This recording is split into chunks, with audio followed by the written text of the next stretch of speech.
बहुत बहुत स्वागत है अखिलेश जी आपका लाइव टाइम्स के मंच पर। मैं 2012 में यूपी के 54 जिलों का मैंने दौरा किया था चुनाव के दौरान, और मैंने देखा था उस वक्त कि यूपी की राजनीति के पटल पर एक ऐसे युवा का उदय हो रहा था। एक यात्रा ने, साइकिल यात्रा ने पूरी हवा बदल दी थी और लोगों में एक नई उम्मीद पैदा हुई थी। लोग देख रहे थे कि पढ़ा लिखा युवक आ रहा है और यूपी को बदलेगा, और लोगों ने अपार समर्थन भी दिया। अपने आप में रिकॉर्ड जीत भी 2012 में आई थी। मैं नोएडा से लेकर के गाजीपुर, बलिया और बांदा, चित्रकूट से ललितपुर तक पहुंचा था, बहराइच से लेकर। वो उम्मीदें मैंने देखी थी। वहां से विकासवादी समाजवाद का एक उदय भी हुआ था अखिलेश यादव के साथ साथ। आज अखिलेश यादव का अब के सामने 27 है, क्योंकि 2012 के बाद 2017 भी आया, 2019 भी आया, 2022 भी आया, 2024 भी आया, अब 2027 है।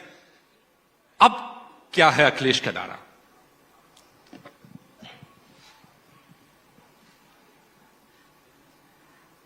मैं सबसे पहले आपका धन्यवाद देता हूं कि आपने मुझे अपने इस शिखर सम्मेलन में बुलाने का और अपनी बात कहने का मुझे मौका दिया।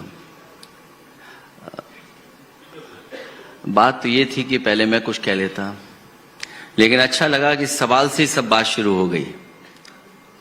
और मैं जब देख रहा था कि लोग बहुत ताली बजा रहे हैं, तो पत्रकार साथी भी ताली बजा रहे थे।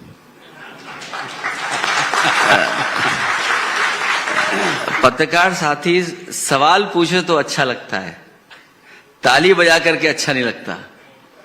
इसलिए मैं आपका धन्यवाद देता हूं कि आपका जो चैनल है लाइव, कभी कभी हम लोग लिव पढ़ लेते हैं उसको।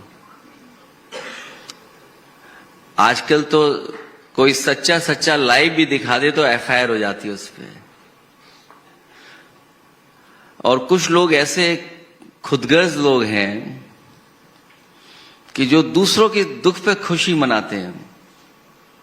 तो आपका लाइव है, तो लाइव के साथ साथ लेट लिव भी हम लोगों को कहीं ना कहीं सीखना पड़ेगा। क्या बात। पहले तो हम लोग ये पढ़ते थे might is right, might is right, जो हम लोग देख रहे हैं आजकल। अब राइट इज माइट है।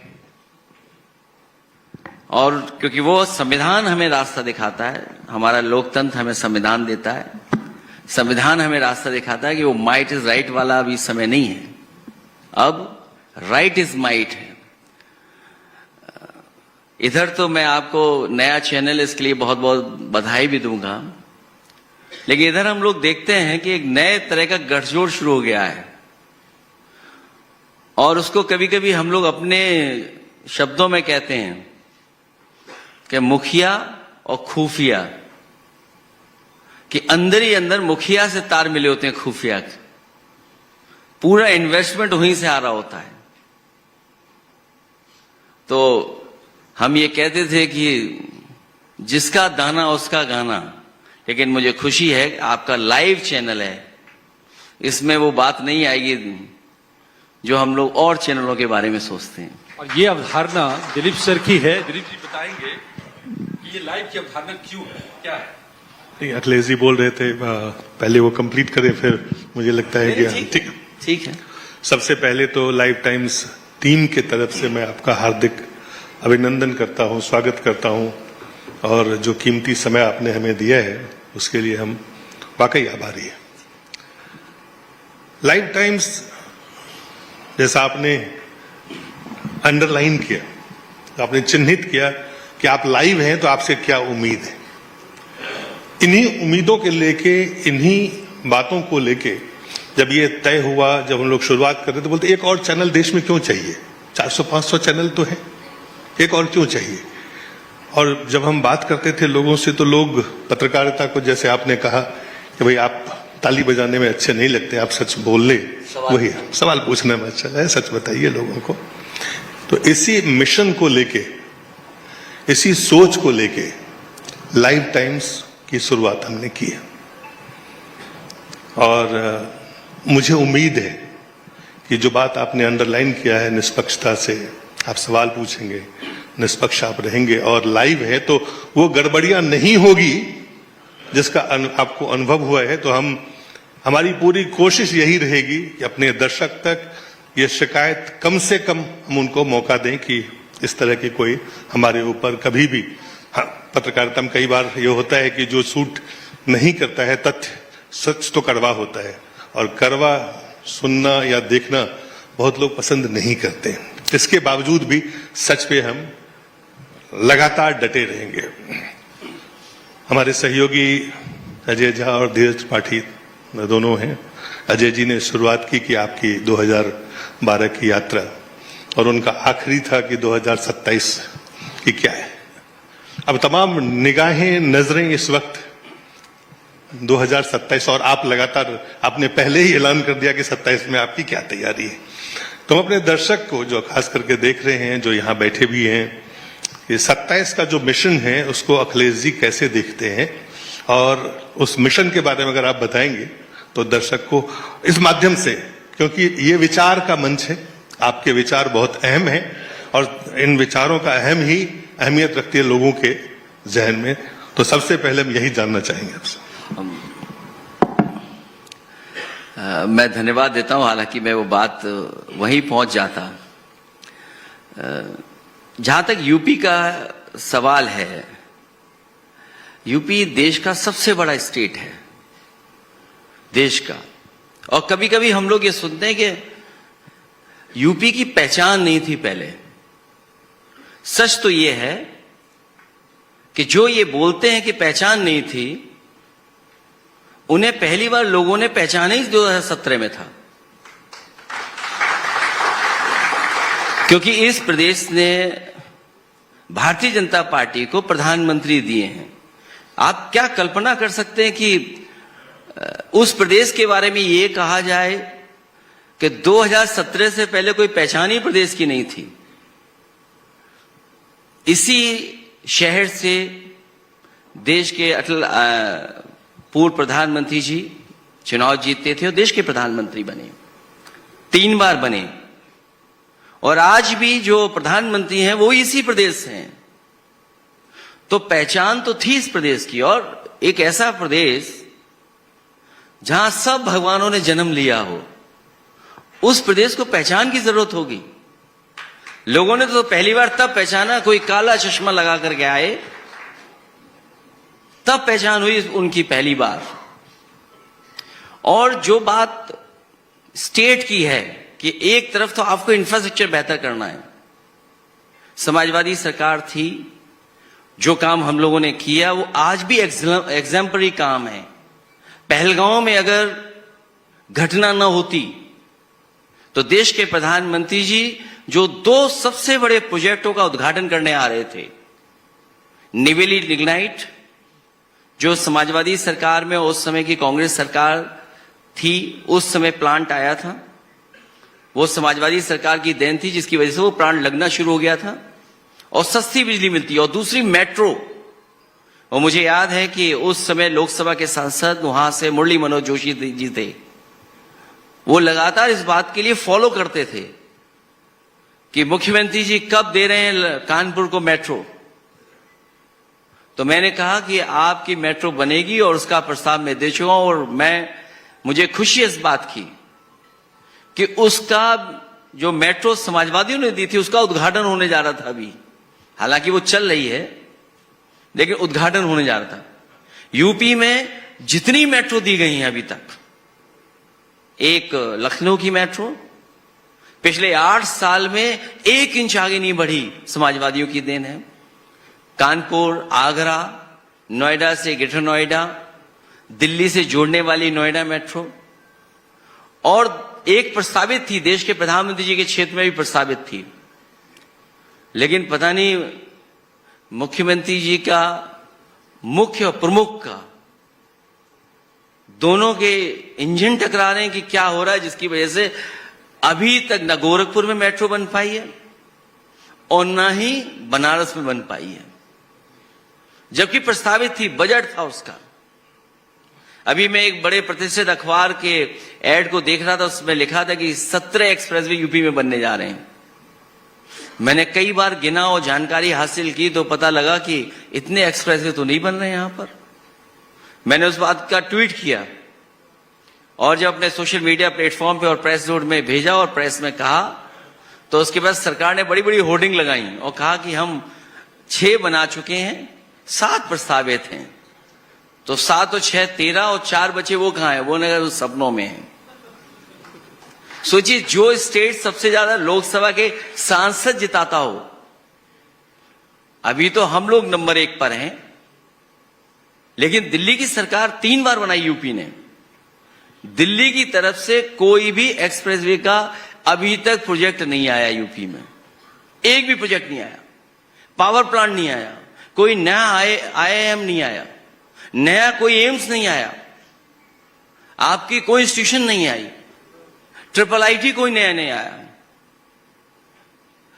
और जिला मुख्यालयों को जोड़ने के लिए जो 4 लेनिंग शुरू हो गई थी स्टेट बजट से, वो भी अभी तक नहीं आया।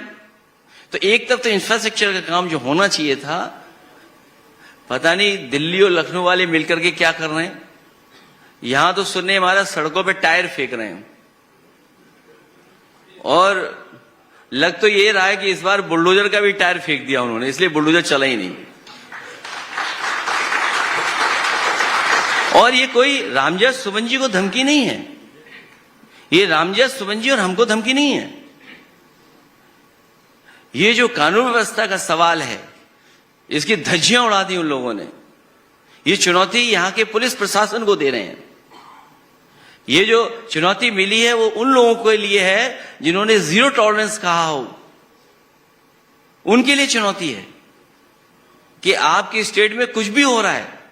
और जिससे एफआईआर दर्ज हुई थी, एफआईआर दर्ज हुई थी, उसकी स्याही भी नहीं सूखी होगी, तब तक तो उन्हें रिहा कर दिया। सोचिए आप, रामजस सुमन जी के साथ और दलित भाइयों के साथ जो अन्याय हो रहा है, और इस प्रदेश में महा अन्याय हो रहा है, जो नाइंसाफी हो रही है, पीडीए परिवार के लोग दूर से देख रहे हैं सब चीजें। इतनी नाइंसाफी कभी नहीं हुई होगी, अन्याय कभी नहीं हुआ होगा। और जो अन्याय कर करके खुश होता हो, वो अच्छा शासक नहीं हो सकता। और फिर वो तो ये कह रहे थे कि हम तो स्टेट की $1 ट्रिलियन इकोनॉमी बना देंगे।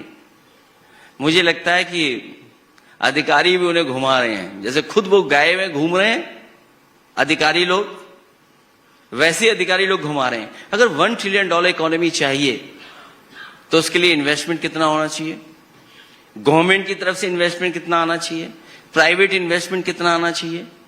प्राइवेट इन्वेस्टमेंट किसी कारण नहीं आ रहा है अगर, तो गवर्नमेंट इन्वेस्टमेंट कहां है?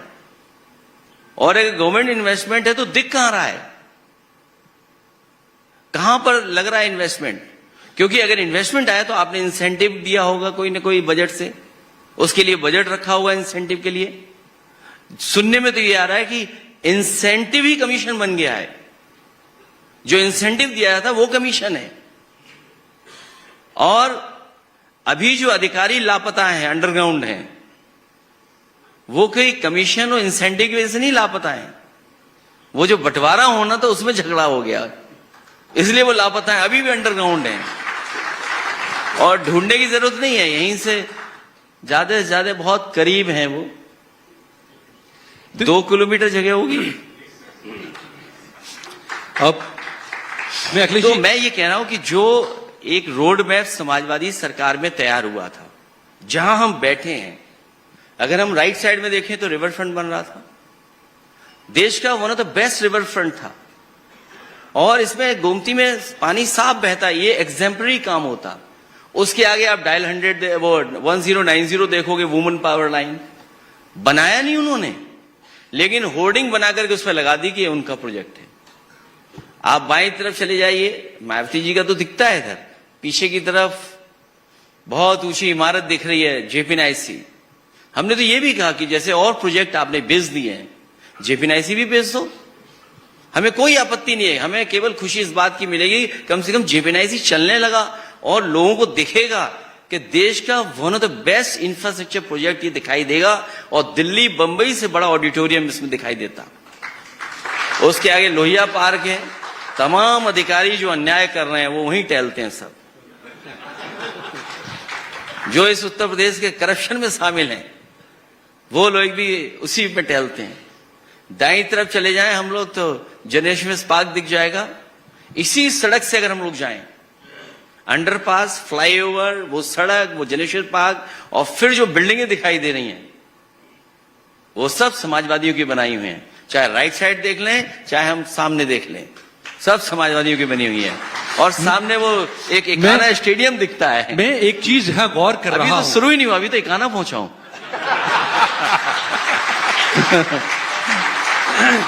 कि जितनी देर अभी अखिलेश जी ने बातें कही अपनी, उस पूरी बातों में आप लोगों ने गौर किया होगा कि मुश्किल से कुछ सेकंड के लिए विकास को छोड़कर दूसरी बातें की और पूरे दरमियान आप यूपी के विकास के पहलुओं पर बात की।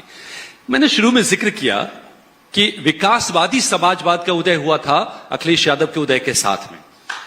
दिल में विकासवाद है, ये दिखाई दे रहा है मुझे, दिल में विकासवाद है, लेकिन जुबान पर पीडीए कहां से आ गया फिर? मैं उस थोड़ा पीछे ले जाता हूं। 2017 का मैं लास्ट प्रोग्राम करके आया था सोनभद्र का, और देश की बहुत ही प्रतिष्ठित, बहुत ही सम्मानित एक जर्नलिस्ट मेरे साथ थी लास्ट प्रोग्राम में। और जब हम लौट करके आए और बातचीत हुई, और बातचीत में उन्होंने मुझसे पूछा कि क्या लग रहा है। मैंने कहा कि सरकार बनाने जा रहा हूं मैं। तो जाते जाते उन्होंने कहा कि अगर आपकी 2017 में सरकार बन जाएगी तो ये आने वाली पॉलिटिक्स जो होगी वो डेवलपमेंट के उस पर चलेगी पॉलिटिक्स, और अगर आपकी सरकार नहीं बनी तो पूरे उत्तर प्रदेश की जाति और धर्म के आधार पर ये राजनीति चलेगी। जाति हम लोग पीडीए नहीं ढूंढ रहे हैं, ये पीडीए बीजेपी ढूंढ रही है। कोई कल्पना कर सकता है कि मुख्यमंत्री आवास को आप गंगाजल से धुलवाएंगे? किस आधार पर धुलवाया आपने? ये कहां से आई आपकी समझ और सोच? कौन लोग हैं वो लोग जो इस बात को इस तरीके से देखते हैं? और यही नहीं, मैं खुद एक मंदिर में गया था, वहां के जितने भी पुजारी और ब्राह्मण लोग थे वो भारतीय जनता पार्टी के लोगों को मना कर रहे थे कि मंदिर मत धोइए गंगाजल से, लेकिन उन्होंने गंगाजल से धुलवाया मंदिर। तो जाति की बात कौन करता है? जाति की बात वो लोग करते हैं, वो सत्ताधारी लोग जो जिन्हें सच्चाई नहीं फेस कर सकते। और जो आपने ठीक कहा कि सच कड़वा होता है, ये कहावत कोई एक दिन में नहीं बनी है। इस कहावत को हजारों साल लगे होंगे तब बनी होगी ये कहावत। तो अगर कोई पीडीए के नारे में, और आपको तो खुशी होनी चाहिए, पीडीए का जो पहला शब्द है वही पत्रकार के लिए है, पी फॉर पत्रकार। इसमें सबसे पहले आप ही लोग हैं। आप इसको जब समय के अनुसार इसको आप ढाल सकते हैं। नहीं, ये आप कहते हैं पिछड़े, दलित, अल्पसंख्यक, पिछड़े, दलित, क्या है, क्या पीडीए का जो फॉर्मूला है? ये मोर मतलब रिफॉर्म फॉर्म ऑफ सबका साथ सबका विकास, जो इंक्लूसिव ग्रोथ है। कुल मिलाकर के प्रधानमंत्री जी का जो सबका साथ सबका विकास है, आप उसको कह रहे हैं कि आप उसको नए तरीके से नहीं। मतलब क्या उसमें क्या उसमें आप अंतर क्या कैसे दिखाएंगे जो आप कह रहे हैं? जो बातों से सबका साथ सबका विकास नारा देकर के जो धोखा दिया गया, उसकी वजह से हमें पीडीए का गठन करना पड़ा। और पीडीए में हम सब लोग हैं, इसीलिए कहते जो पीड़ित है, दुखी है, अपमानित है, जिसके साथ अन्याय है। पत्रकार नहीं, वो तो जब अगर पत्रकार को महसूस करना चाहिए। कल मैं एक प्रेस कॉन्फ्रेंस में था तो एक बहुत किसी बड़े चैनल पे एंकर थे, वो बोले मुझे एफआईआर हो गई। मैंने क्यों एफआईआर हो गई? कि उन्होंने कुछ सच लिख दिया इसलिए एफआईआर हो गई। तो मैंने कहा फिक्र मत करो, पी फॉर पत्रकार। तो ये इसमें जुड़ रहे हैं, मतलब जैसे ए में भी कई मायने हैं, ए के भी क्या क्या है ए में? आपको मैं सुन रहा था कहीं पर कि आपको कह रहे थे ए में पहले सारे मायने बता दीजिए कि क्या है, पी का क्या क्या होगा, डी का क्या क्या होगा, ए का क्या क्या होगा। नहीं, ये क्योंकि ये हमारा फार्मूला है, तो जब चाहेंगे तब फिट कर देंगे उसको। जाए हमारा फार्मूला है ना, हम अपने फार्मूले से चल रहे हैं, हम किसी को क्यों बताएं कि हमारा फार्मूला क्या है। ये सीक्रेट है 27 आपने का। पूछा तो मैंने कहा आप भी हमारे साथ हो। 27 के मिशन का सीक्रेट है ये। नहीं, ये विस्तार होता चला जाएगा इसका। नहीं तो एक अगड़ा भी है और एक आदिवासी भी है। तो हाँ बिल्कुल, क्या? उसमें अगड़ा भी है और पी फॉर पंडित जी भी हैं। एक बात आपने कही विकास की यात्रा को चिन्हित करते हुए, अभी माननीय मुख्यमंत्री जी भी यहाँ आए थे, उन्होंने कहा कि 2017 से पहले उत्तर प्रदेश 7वें नंबर पे था आर्थिक रूप से, अभी हम दूसरे नंबर पे हैं। और आप आंकड़े आजकल बहुत अच्छा लेके मीडिया के साथ, लोगों के साथ शेयर करते हैं, इसको आप किन आंकड़ों से देखेंगे? देखिए, मुझे नहीं पता है वो आंकड़े कहां से लेकर के आएंगे मुख्यमंत्री जी। हो सकता है उन्हें किसी अधिकारी ने दिया हो और क्या मानक तय किए होंगे जिसकी वजह से नंबर इस पे पहुंच गया हो। लेकिन ये सरकार बड़ी 30 मार्का सरकार है। इनसे पूछिए कि महाकुंभ में कितने लोगों की जान गई, बोले 30। बोले कमाई देखिए इस नाविक की 30 करोड़ की हुई, पूरा बिजनेस कितने का होगा, बोला 30 गुणा 10,000 करोड़, 3 लाख करोड़। अभी मैं सुन रहा था उनको, किसी ने मुझे बताया कि महाकुंभ के बारे में बताया कि इतने करोड़ और इतने करोड़, कहा तो उन्होंने कहा 100 करोड़ लोग आएंगे, लेकिन जो फिगर दे रहे हैं 66 करोड़, मुझे बताओ 66 करोड़ का अगर हम ब्रेकअप करें, कितनी बसों से आए होंगे, कितने ट्रेन से आए होंगे, कितने गाड़ियों से आए होंगे। पॉसिबल ही नहीं है, पॉसिबल ही नहीं है। 66 करोड़ लोग नहीं आए, नहीं पहुंचे वो। नहीं, हम कहते हैं 66 नहीं 70 करोड़ लोग आए हैं, लेकिन बताइए ना कैसे आए, किस तरीके से आए। अगर हम मान लेते हैं कि अगर 10 करोड़ लोग भी बस से आए, तो 10 करोड़ लोगों को लाने के लिए बस कितनी लगी होंगी। मुझे एक फिगर बता दे कोई, फिगर क्या है। और जो खो गए उनका नहीं बता रहे ये लोग। जो एक फिगर दिया कि इतने सालों बाद ये कुंभ आ रहा है, वो जान ही नहीं रहे, ज्योग्राफी को, प्लैनेट्स को जानते ही नहीं है मुकुंद जी। अरे हर कुंभ ही उतने साल बाद होगा, आप कहां से मान रहे हैं। अच्छा, वो शौचालय बनवाने पे टाइम वेस्ट कर रहे थे, आपका भी टाइम वेस्ट किया उन्होंने शौचालय बनवाने पर। वो टाइम वेस्ट, आवश्यकता नहीं। नहीं, वो कह रहे कि हमने इतने शौचालय बनते थे, इतने बना दिए और ऐसे हो गया। अरे शौचालय बनाने के ठीक है, शौचालय एक स्कीम हो सकती है, लेकिन आप पढ़ा लिखा नहीं रहे लोगों को। प्राइमरी एजुकेशन की क्या हालत है, सेकेंडरी एजुकेशन की क्या हालत है, हायर एजुकेशन की हालत क्या है। पूरी एजुकेशन निजीकरण हुई जा रही है। आप अपॉइंटमेंट्स किसका दे रहे हो, जैसे वो खुद हैं एक रंगी, उनके अपॉइंटमेंट भी एक ही रंगी है सब। अच्छा, किसी शौचालय में पानी आ रहा हो तो बता दो। मुख्यमंत्री जी लखीमपुर गए थे, जंगल देख रहे थे, सुनने में आया कि समीक्षा के बाद कुछ जंगल में कुछ चीजों को देखा उन्होंने, उन्हें पता ही नहीं लगा कि उनके भ्रष्टाचार का बाहरी सह नहीं पाई, पानी की टंकी ढह गई। भ्रष्टाचार का बाहर नहीं सह पाई, ढह गई वहीं पर। आप सोचिए कहां एक्सप्रेसवे की बातें कर रहे हैं। वो कह रहे पुरानी सरकार ऐसी थी।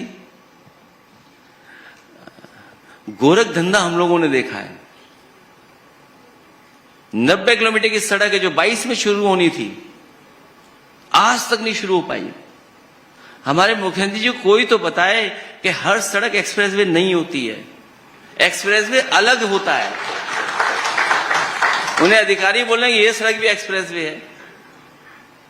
तो आप सोचिए, जो मानक है एक्सप्रेसवे के, उस मानक से समझौता किया उन्होंने। अगर कोई मानक से समझौता करता है, इसका मतलब सेफ्टी से समझौता कर रहा है।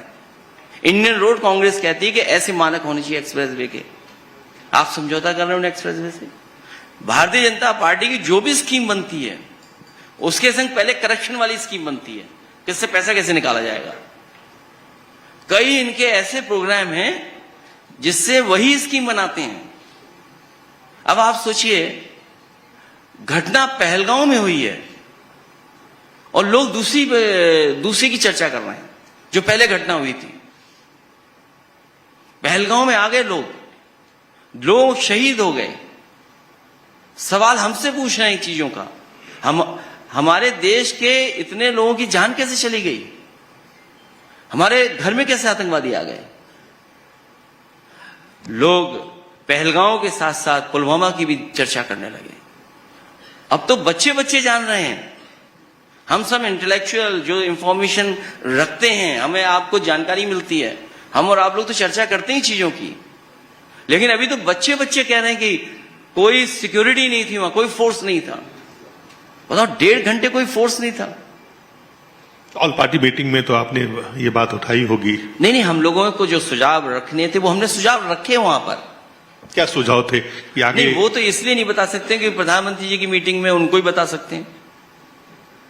नहीं तो वो, हालांकि अगर मुख्यमंत्री जी होते तो अभी वो ज्ञान दे देते कि हाँ हमें जाना है और ये करना है, ये करना है। क्योंकि आप सुझाव दे सकते हैं, कोई मुख्यमंत्री नेशनल पॉलिसी या फॉरेन पॉलिसी तय नहीं कर सकता है, लेकिन हमारे मुख्यमंत्री फॉरेन पॉलिसी पे भी बोलते हैं। क्योंकि आजकल न उनकी अर्जी चल रही है न पर्ची चल रही है। नहीं तो आप तो सुनने में आ रहा है कि उनके बुलडोजर का स्टीयरिंग भी किसी और के हाथ में आजकल। नहीं, बतौर सांसद आपको क्या लगता है? हम लोग हालांकि उस मुद्दे पर पीडीए पर लौटेंगे, लेकिन पहलगाम की बात चल पड़ी है। बतौर सांसद आपको क्या लगता है कि इस मामले का, इस जो हुआ पहलगाम की जो घटना हुई है, क्या जवाब है सही? क्योंकि वहां पर एक बात मैंने इसमें थोड़ा सा जोड़ देता हूं अखिलेश जी, एक बात कही जाती रही है आमतौर पे कि आतंक का कोई धर्म नहीं होता है।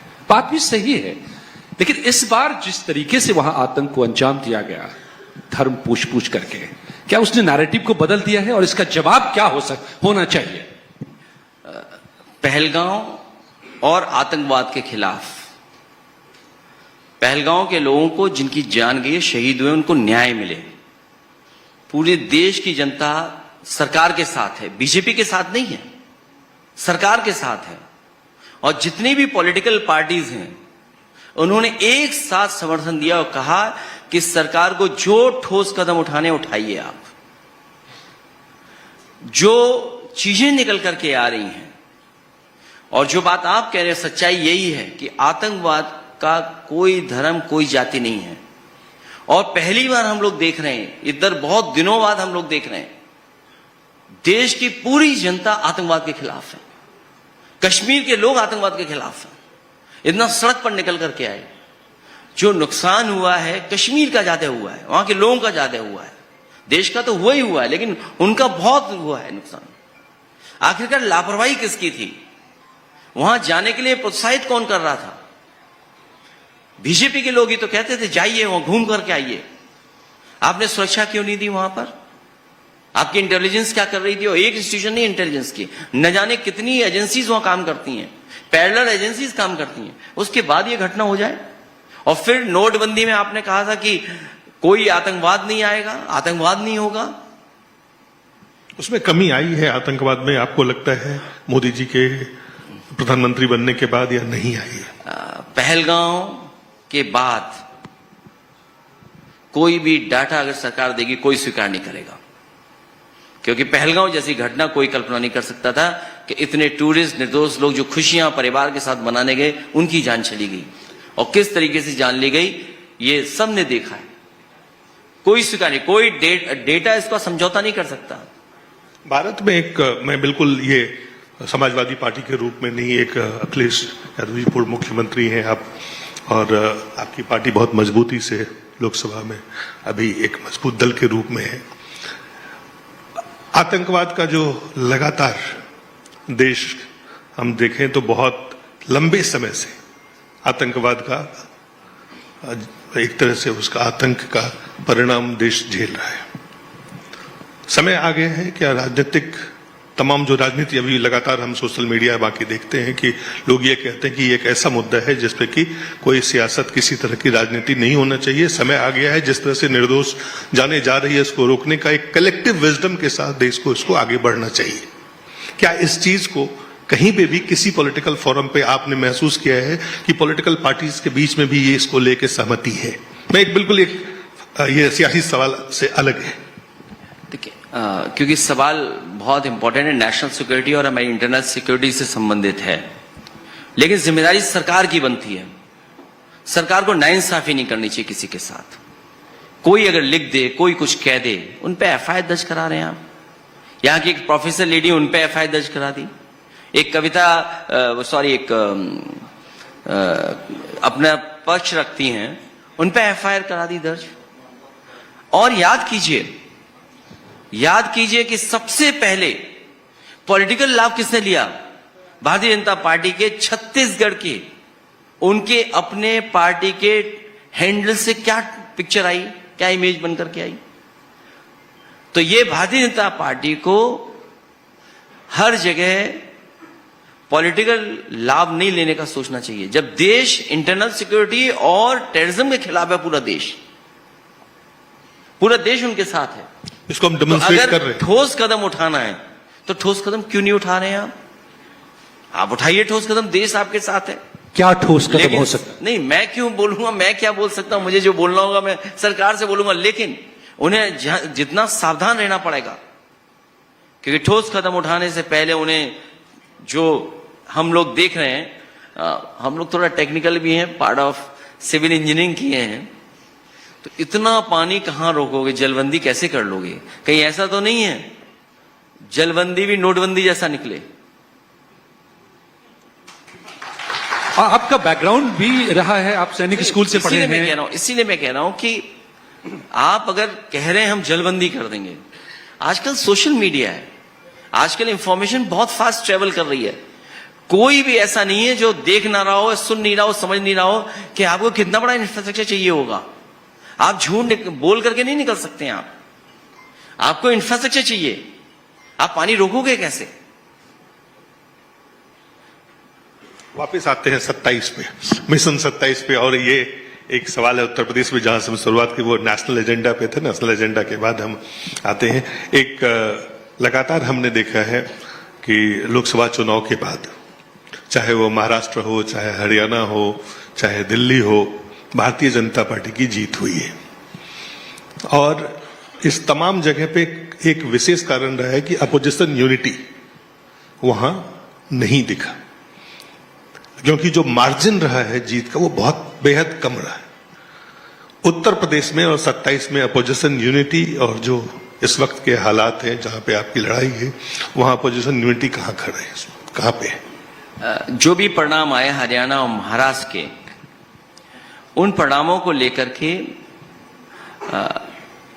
बहुत सारे सवाल खड़े हुए।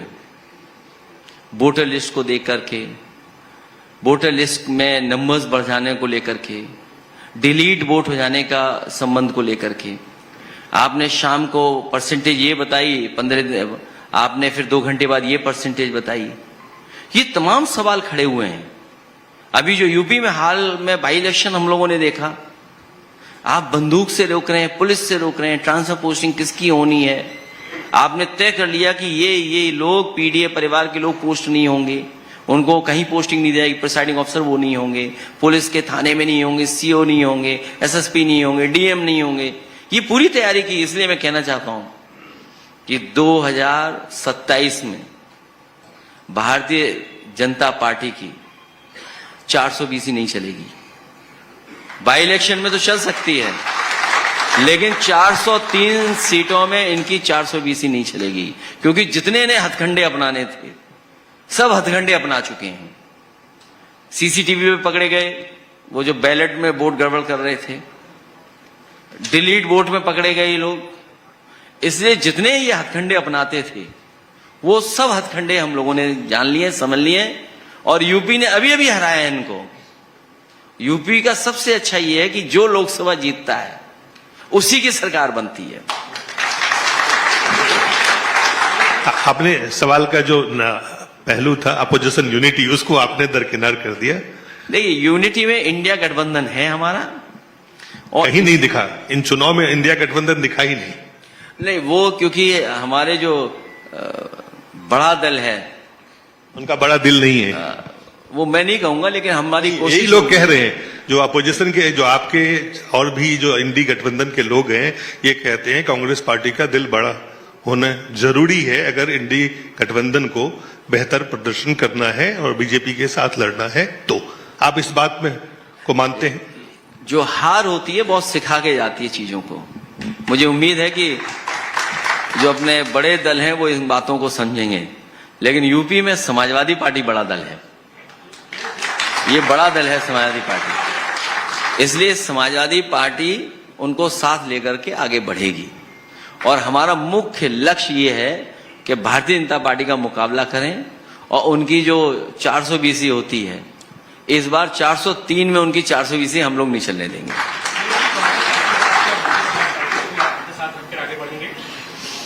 हालांकि मैं कुछ कह नहीं सकता हूं, लेकिन आप भी जानते हैं वो अंदर ही अंदर किस दल से हाथ मिलाए हुए हैं। नहीं तो बड़ा दिल भी रखता है। नहीं, हम समाजवादियों ने हमेशा कोशिश की है कि साथ लाएं सबको और साथ लेकर के चलें। ये दिखता रहा है कि अखिलेश यादव के साथ बहुत सारे लोग आते हैं, और मैं ये नहीं कहूंगा, या आप तय करेंगे कि अपना मतलब निकल जाता है या अपना काम हो जाता है और फिर चले जाते हैं, साथ बनता छूटने का दौर चलता रहता है। इस बार का साथ क्या रहेगा? ये पीछे क्यों ऐसा चलता रहा और आगे कौन साथी होगा? सही में 27 का साथी कौन होगा? अभी जो इंडिया गठबंधन है वही हमारे साथ रहेंगे। और इंडिया गठबंधन है, अभी इंडिया गठबंधन नहीं, वो है। कहाँ रहता है, कहाँ चला जाता है, समझ में नहीं आता रहता है। हमेशा इंडिया गठबंधन है, अभी तो इंडिया गठबंधन ही है हमारा। दिल्ली में चला जाता है। एक राजनीतिक जितने भी विश्लेषक हैं उनका यह मानना है कि अगर कांग्रेस को चुनौती है तो उत्तर प्रदेश और बिहार में, जो मेन लैंड कांग्रेस में, जो उत्तर प्रदेश बिहार में कांग्रेस समाप्त हो चुकी थी, आरजेडी और समाजवादी पार्टी के भरोसे वो पार्टी चल सकती है। राहुल गांधी का मिशन है कि अपने पैरों पे पार्टी को खड़ा करना है, और उनका मूल जो क्षेत्र है, कर्म क्षेत्र है, धर्म क्षेत्र है, सियासी क्षेत्र है, वो उत्तर प्रदेश और बिहार पे फोकस कर रहे हैं। आप सबसे बड़ी पार्टी है, ये जो टकराव है कांग्रेस को खड़ा करना अपने पैरों पे, और समाजवादी पार्टी सबसे बड़ी पार्टी है, और इंडी गठबंधन भारतीय जनता पार्टी के खिलाफ में 27 के में मोर्चा बना के आप लड़ेंगे। ये तमाम चीजें आपस में तालमेल कहीं आपको लगता है कि वो है या बनेगा, बन पाएगा? देखिए, हर पॉलिटिकल पार्टी की कोशिश होती है कि वो अपनी पॉलिटिकल पार्टी को मजबूत करे। कल को हम भी सोच सकते हैं कि हम मध्य प्रदेश में बने, छत्तीसगढ़ में जाएं और प्रदेशों में हमारी पार्टी बने, लेकिन सीमा है हमारी। इसी तरह मैं समझता हूं इंडिया गठबंधन में जो सहयोगी दल हैं, साथ में जो दल हैं, इस बात को समझते हैं कि किसकी लीडरशिप में कहां चुनाव लड़ा जाएगा। बिहार में तेजस्वी जी के लीडरशिप में चुनाव होना है, तेजस्वी के लिए, क्योंकि वही आधार था इंडिया गठबंधन का बनने का, कि जो रीजनल पार्टी जहां मजबूत है उसी के नेतृत्व में वहां पर मुकाबला भारतीय जनता पार्टी से किया जाएगा। माफी चाहता हूं अखिलेश जी, बनाने वाले निर्माता उसके वो चले गए भारतीय जनता पार्टी के खेमे में वापस, नीतीश कुमार जी। इनफैक्ट मैंने ये तो लोकसभा में कहा था, उनके सहयोगी जो उनके साथी हैं, लीडर हैं उनकी पार्टी के, कि आप ही मुझे लेकर के आए थे और मुझे छोड़कर के आप वहां चले गए। ये तो हम भी जानते हैं, लेकिन क्योंकि हमारे लिए देश, डेमोक्रेसी, संविधान, बाबा साहब भीमराव अम्बेडकर जी के संविधान, ये हमारे लिए बड़ी प्राथमिकता है। कोई कल्पना कर सकता है आज के समय पर दलित नौजवान को मार मार के नंगा कर करके पीटा जाए? इतना अन्याय, महा अन्याय किसी प्रदेश में नहीं है। रामजस सुमन जी पर आप हमले के बाद हमला कर रहे हैं, आप टायर फेंक करके सब लाइव देख रहे हैं, किस पे कोई कार्रवाई नहीं हुई, जान मारने की धमकी दे रहे हैं। और देखिए, हमारे लिए कोई ये धमकी कोई बड़ी चीज नहीं है, क्योंकि हमें राजनीति में बड़ी बड़ी चुनौती स्वीकार करनी है, और अगर धमकी से ही डर जाए तो फिर हम राजनीति छोड़ दें, कोई दूसरा काम करें। तो जब हम राजनीति में हैं और बड़ा काम करने के लिए निकल पड़े हैं, तो ये धमकी हम लोगों के लिए कोई मायने नहीं रखती। लेकिन ये जितनी भी चीजें हो रही हैं, ये भारतीय जनता पार्टी की जो जीरो टॉलरेंस की पॉलिसी है, उसके लिए सवाल खड़ा करते हैं। आपने एक बात कही कि जो जहां पर जो दल बड़ा होगा, मैं वहां लौटता हूं। हालांकि ये जो आपने मुद्दा आगरा का उठाया उस पर भी आएंगे, ये राणा सांगा का मामला क्या आया, लेकिन तो बड़ा राहुल गांधी का फिर राष्ट्रीय राजनीति में आप क्या रोल देखते हैं? राहुल गांधी जी का। वो एक नेशनल पार्टी के लीडर हैं बड़े, और उसका रोल तो है ही अपना, लेकिन मैं समझता हूं कांग्रेस पार्टी भी इस बात को समझती होगी कि उन्हें सहयोगी दलों को साथ लेकर के ही चलना पड़ेगा, क्योंकि बीजेपी जैसी बड़ी पार्टी से जो बहुत ऑर्गेनाइज्ड है, जिसका गठन अभी का नहीं है, बीजेपी तो ये पॉलिटिकल विंग है, ये जो विचार है इसका गठन कभी अंग्रेजों ने किया था, जो विचार दिया था, जो डिवाइड एंड रूल की जो पॉलिसी थी, वहां से गठित है ये पार्टी। कांग्रेस या बीजेपी की? नहीं, बीजेपी। कांग्रेस तो बहुत पहले की गठन है, वो तो AOU इटावा के डिस्ट्रिक्ट मजिस्ट्रेट थे, वहां से गठन हुआ है उनका। कांग्रेस का तो कब का है, लेकिन अंग्रेजों ने डिवाइड एंड रूल के आधार पर एक ऑर्गेनाइजेशन बनाई थी, जिसका काम था कि हिंदू मुसलमान के बीच में झगड़ा लगाना। और मैं समझता हूं अगर आप ये बात पूछ रहे हैं, और क्योंकि मैं जो बात कहना चाहता हूं, क्योंकि भारतीय जनता पार्टी का जो पहला सम्मेलन हुआ, और सम्मेलन में ये बात रखी गई कि भारतीय जनता पार्टी जिस रास्ते को अपनाएगी वो सेकुलर होगा, सोशलिस्ट होगा। आप बताइए क्या उनका सेकुलर रास्ता है कि सोशलिस्ट रास्ता है? उनके जो पहले अध्यक्ष बने थे, पहले अध्यक्ष उनकी पार्टी के, उनका भाषण देखिए आप। उन्होंने कहा कि हमारी पार्टी देश को सोशलिस्ट और सेकुलर दिशा में लेके जाएंगे, क्योंकि इनके जो ओरिजिनल पार्टी है, जो ओरिजिनल विचारधारा है, उसकी विचारधारा दूसरी है। इसीलिए हम आज देख रहे हैं कि कम्युनल पॉलिटिक्स को बढ़ावा दिया जा रहा है, और जिस तरीके से बड़े बड़े लोग बनाए जा रहे हैं, इतना बड़ा बता रहे हैं कि हम 1 ट्रिलियन $5 ट्रिलियन इकोनॉमी बनाएंगे, और बताइए 80 करोड़ लोगों को अभी भी दे रहे हैं राशन। और बताओ एक 1 ट्रिलियन इकोनॉमी की बोलने वाले लोग अभी भी शौचालय में पानी नहीं पहुंचा पाए, क्या बनाएंगे 1 ट्रिलियन इकोनॉमी? यही बात तो आपके ऊपर नहीं, मतलब कांग्रेस पार्टी के ऊपर प्रधानमंत्री जी और भारतीय जनता पार्टी का जो आरोप है कि 76 साल की आजादी के बाद की जर्नी में आप 10 साल 11 साल में वो उम्मीद करते हैं, लेकिन आपने जो कुछ नहीं किया उसके लिए कौन? तो उसके लिए आप कहते हैं कि भाई आपको तो लोगों ने मौका दे दिया, दो आपको करना चाहिए, तो आप उम्मीद तो करते हैं, लेकिन जो इसकी बुनियाद है 80 करोड़, आपने बहुत बेहद ये इंपॉर्टेंट सवाल है, मुझे लगता है कि आज का सबसे महत्वपूर्ण सवाल मेरे लिए, देश के लिए है कि क्या हमारे पास इस तरह की मॉडल की वाकई कमी है कि हम आज भी आजादी के इतने साल 80 करोड़ लोगों को 2 वक्त की रोटी सरकार मुहैया कराए, इस बात को सुनिश्चित करने में तमाम सरकार लगी रहती है। और ये स्थिति ये है कि कई राज्यों में जब चुनाव हुए हैं इस वक्त, तो आप जानते हैं कई राज्यों के पास पैसा नहीं है, उन्होंने घोषणाएं तो कर दी, उन्होंने सिर्फ खाने का नहीं, भोजन का नहीं, बहुत सारी घोषणाएं हुई, कई महतारी योजना, बहना योजना, कई सारी योजनाएं, और वहां पे पैसा नहीं है। स्टेट की स्थिति बहुत खराब है। फ्रीबीज का जो कल्चर हुआ है, तो इसका कोई राजनीतिक विकल्प आपने कभी समाजवादी पार्टी के रूप में, नए पीढ़ी के रूप में, वो समाजवादी पार्टी जो आगे देखते हैं, एक समाज निर्माण की बात करती है, कभी आपने सोचा है कि इसका क्या मॉडल होना चाहिए, किस तरह से हम इसको बेहतर कर सकते हैं?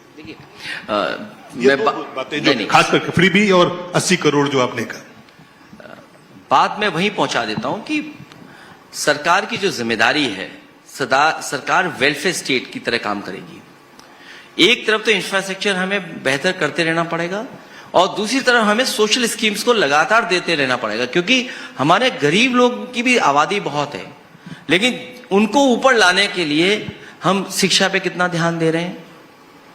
अगर एक चीज को आज भी सरकार तय कर ले कि हमें अपने देश के लोगों को पढ़ा लिखा बनाना है, आज भी हम एजुकेशन पे ध्यान दे दें और एग्रीकल्चर सेक्टर पे ध्यान दे दें, तो शायद जो हमें 80 करोड़ लोगों को राशन देना पड़ रहा है वो हमें नहीं देना पड़ेगा। आप एग्रीकल्चर सेक्टर में नहीं काम कर रहे हैं। मैं उदाहरण के लिए देता हूं, कहता हूं, आपने कहा कि किसान की आय दोगुनी हो जाएगी, आपने खाद की बोरी, डीएपी की बोरी से पहले 5 किलो, फिर 5 किलो, 10 किलो गायब कर दिया। कीटनाशक दवाइयां महंगी हो गई, बीज महंगा हो गया, बिजली महंगी हो गई, और आप फार्मर से उम्मीद करते हो कि आय दोगुनी हो जाएगी। आपने तैयारी क्या की उसकी फसल लेने के लिए? आपने ये तय किया सरकार ने कि कोई भी इससे ज्यादा रुपए में गेहूं नहीं खरीद सकता। ये कहां का दुनिया का फार्मूला है? आप क्यों नहीं उनको ज्यादा मुनाफा देना चाहते हो? क्योंकि आप बड़े बड़े उद्योगपतियों से मिले हुए हैं, बड़े बड़े कारोबारियों से मिले हुए हो, जिससे कि उनका गेहूं सस्ते में वो खरीद लें, इसलिए क्योंकि उन्हें मुनाफा ज्यादा मिलेगा। आज पैकेट आटा का मुनाफा किसकी जेब में जा रहा है? अगर वही मुनाफा हमारे किसानों के पास चला जाए तो शायद हमारी तरक्की होगी। इसीलिए मैं कह रहा हूं, एक शिक्षा के क्षेत्र में अगर हम बड़ा ध्यान दें और दूसरा में एग्रीकल्चर सेक्टर को सुधार दें, तो शायद ये जो 80 करोड़ हम लोगों को देना पड़ रहा है राशन, हमें नहीं देना पड़ेगा। लेकिन सरकार उस दिशा में काम ही नहीं करना चाहती। आय दोगुनी किसकी की है? इनके इतने सालों की जो उपलब्धि है, वो उपलब्धि यही है कि पकौड़ा और भगोड़ा। अच्छा अखिलेश जी, अखिलेश जी, समय खत्म। अच्छा आप धीरे। हाँ। अखिलेश जी, 2027 के विधानसभा चुनाव को लेकर आप कौन से प्रमुख मुद्दे को लेकर जनता के बीच जाएंगे? देखिए, आप क्या लाइव बोल दिया, सब बीजेपी वाले लिख लेंगे। एक ही इलाज इनका है, पीडीएफ। और जो ये महाअन्याय कर रहे हैं इसका जवाब, और महाअन्याय जो कर रहे हैं उसकी नाइंसाफी जो हो रही है उसका जवाब ये पीडीएफ परिवार मिलकर के भारतीय जनता पार्टी को आने वाले समय में चुनाव में देगी। और साथ ही साथ जो ये 420 करते हैं, इस बार 403 विधानसभाओं में हम समाजवादी लोग नहीं चलने देंगे इनकी।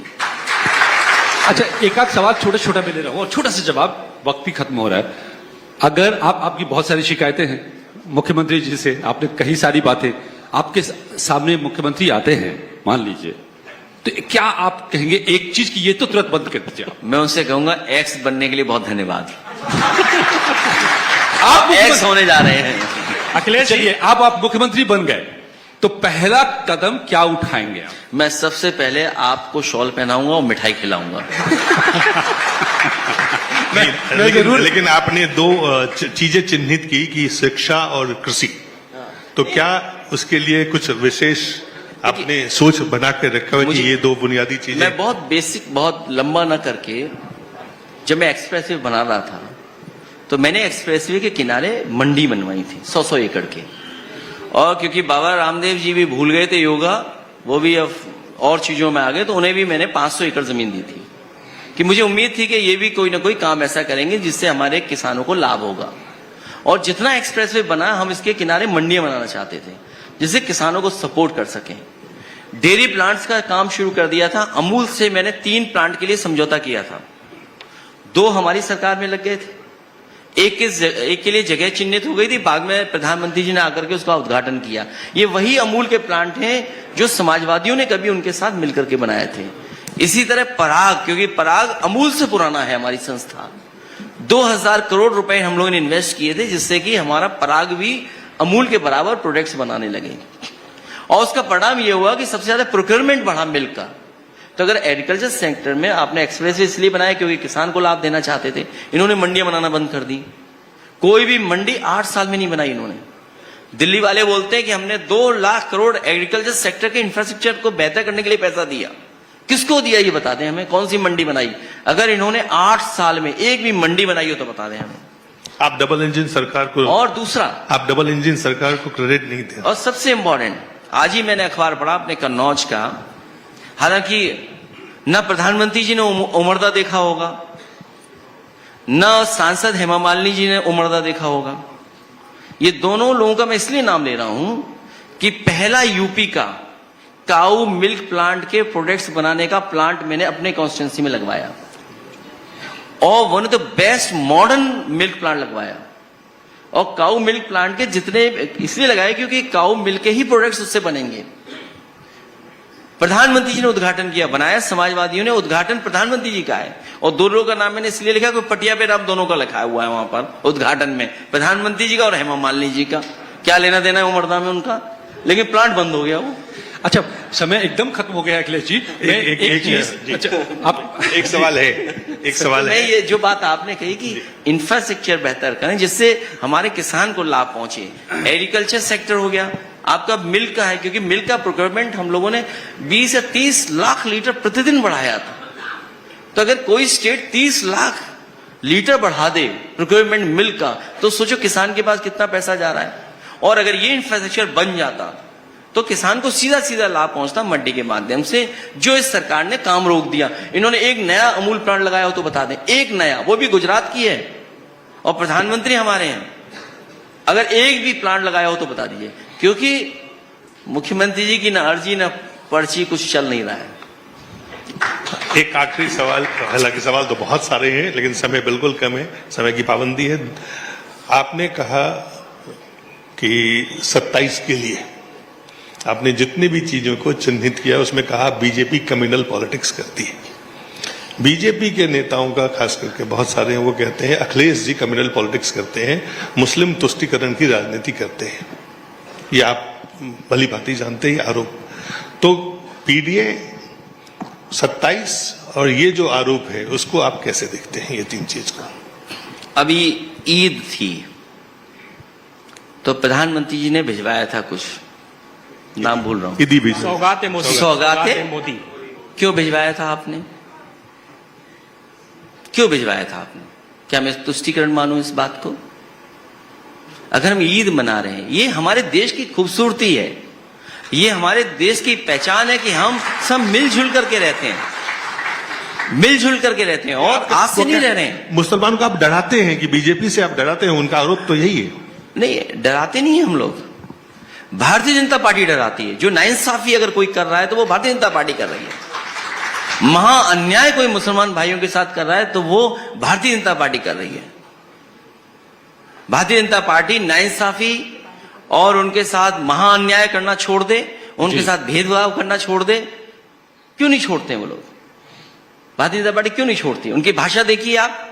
हमारे मुख्यमंत्री जी को अंग्रेजी तो भूल जाइए, आती कि नहीं आती वो तो हम जानना ही नहीं चाहते हैं। उर्दू को भी वो उर्दू में बैन कर रहे थे, बताइए आप। मतलब इतना जानते हैं वो, ये उर्दू के खिलाफ उर्दू में बोल रहे थे। अच्छा ये भाषा क्या है? कठमुल्ला। अच्छा क्या बोलते हैं कि आप लोग अपने बच्चों को विदेश पढ़ा रहे हैं। अरे 8 लाख बच्चे जा रहे हैं विदेश पढ़ने भारत के, 8 लाख, 8 लाख। और देखिए बच्चे, आप हम सब जो बैठे लोग हैं, कौन नहीं चाहेगा बच्चे अच्छी जगह पढ़ें? आप भी चाहेंगे, आप भी चाहेंगे, मैं भी चाहूंगा, ये भी चाहेंगे शायद। अब योगी जी नहीं चाहते तो मैं क्या करूं उसके लिए?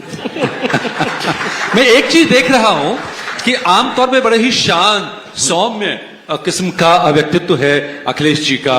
बहुत ही मीठा बोलते हैं, कभी गुस्से में इनको चीखते चिल्लाते नहीं देखा होगा बाकी नेताओं की तरह। लेकिन मैं ये भी देखता हूं कि इसके भीतर एक विद्रोही उबल रहा है। वो निकलता है बड़ी बारीकी से, और वो निकलता है तो फिर वो आघात करता है। वो विद्रोह उबल रहा है। मैं किसी और मौके पर बात करूंगा कि वो क्या है, विद्रोह उबाल क्या है। लेकिन बड़ा ही धन्यवाद कि ये अखिलेश जी आए, तमाम सवालों के जवाब दिए हैं, बहुत सारे सवालों के जवाब, और बहुत सारे सवाल छोड़ दिए हैं, बहुत सारे सवाल पैदा भी कर दिए हैं। कभी कभी अगर समय मिलेगा तो जरूर उन सवालों पर भी हम जवाब लेंगे। नहीं, मैं आपका धन्यवाद देता हूं और अगली बार यही शिखर सम्मेलन आपका गोरखपुर में हो। मैं समझता हूं पहला ऐसा शिखर सम्मेलन होगा जो फ्लोटिंग शिखर सम्मेलन होगा, महीने 2 महीने बाद अगर आप करेंगे। और अगर परमिशन मिल जाए तो अच्छी बात है, और अगर नहीं परमिशन वो देंगे तो हम भी कोशिश करेंगे दिलवाने की परमिशन। अग्रिम आमंत्रण मैं आपको दे रहा हूं वहां के लिए। नहीं, वो अगर 2 महीने बाद करेंगे तो हम और आप लोग नाव में बैठ करके फ्लोटिंग शिखर फ्लोटिंग करेंगे। ये बहुत शुक्रिया सर हमारे साथ जुड़ने के। बिल्कुल, और मैं चाहूंगी कि सर अब सम्मानित भी करें आप अखिलेश जी को, और जो स्मृति चिन्ह है वो भी दे। एक बार जोरदार तालियां अखिलेश यादव जी के लिए जिन्होंने बेबाकी से सारे सवालों का जवाब दिया लाइव टाइम्स पर। और मैं चाहूंगी कि स्मृति चिन्ह देकर सम्मानित किया जाए।